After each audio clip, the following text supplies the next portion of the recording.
जगण्याचे देवा लाभो ऐसे बळ, दुर्गुणाचा बळ पहावेना।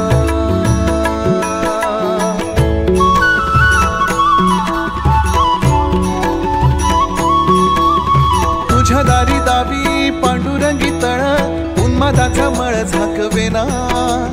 विठ्ठलाची आस वाढावी सरळ, विषाचे गरळ टाकवे